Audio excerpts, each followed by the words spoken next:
years, politicians and advocates have been warning that Israel risks becoming an apartheid state if it did this or didn't do that with regard to the rule over Palestinians. The reality, however, as you'll see in this video, is that apartheid is and has been a reality on the ground for many years. The International Criminal Court defines the crime of apartheid as an inhumane act committed in the context of an institutionalized regime of systemic oppression and domination by one racial group over any other racial group. For examples, just think of South Africa under apartheid or the Jim Crow South in the US.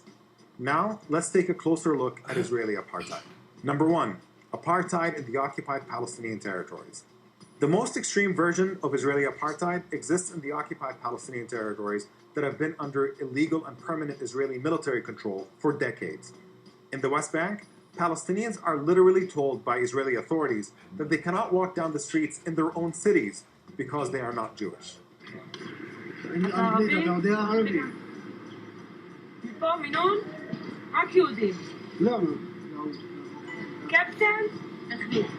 The same is true of hundreds of illegal Israeli colonies built on Palestinian land that are off limits to Palestinians, and an extensive network of roads that Palestinians are not allowed to drive on. That's because Palestinians in the West Bank live under Israeli military dictatorship, where they have no voice in the system that rules them, while Jewish Israelis in the very same West Bank have full political rights under Israeli civil law and are allowed to travel freely without the endless restrictions that apply only to Palestinians.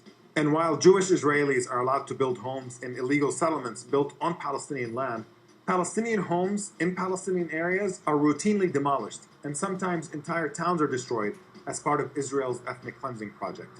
There are even cases when Palestinians are actually thrown out of their homes so Jewish settlers can come and take them over. It's becoming a familiar scene in East Jerusalem. Jewish settlers taking over a Palestinian home and dumping the furniture in the garden.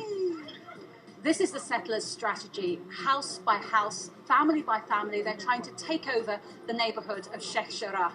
They're doing so with the full cooperation of the Israeli police and the Israeli courts. And it's a pattern that's repeating all over East Jerusalem. And 80% of water extracted from the occupied Palestinian West Bank is taken by Israel, while Palestinians are left with just 20% of their own water.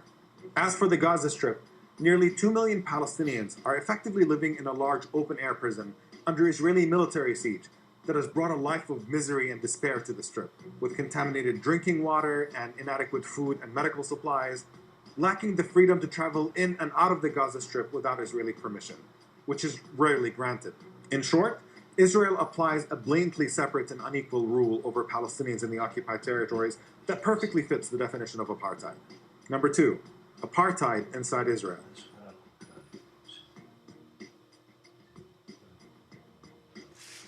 Unlike the millions of Palestinians who live in the occupied territories without rights, Palestinian citizens of Israel are second-class citizens with some rights. Yes, they are allowed to participate in Israeli elections and run for parliament, but there are dozens of laws on the books in Israel that discriminate against Palestinian citizens of the state.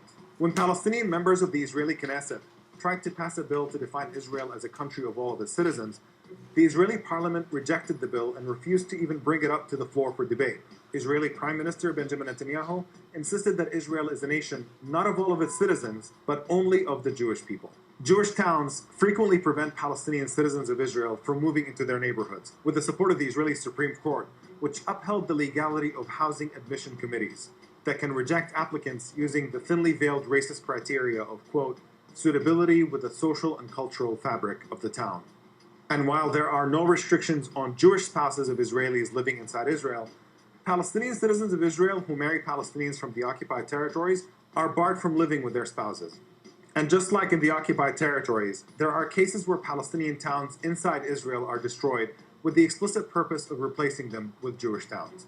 And while any Jewish person anywhere in the world can move to Israel and live there, based on an ancient biblical connection to the land dating thousands of years back, millions of indigenous Palestinians who were driven from their homes by Israeli ethnic cleansing just a few decades ago are denied their right to return to their homes.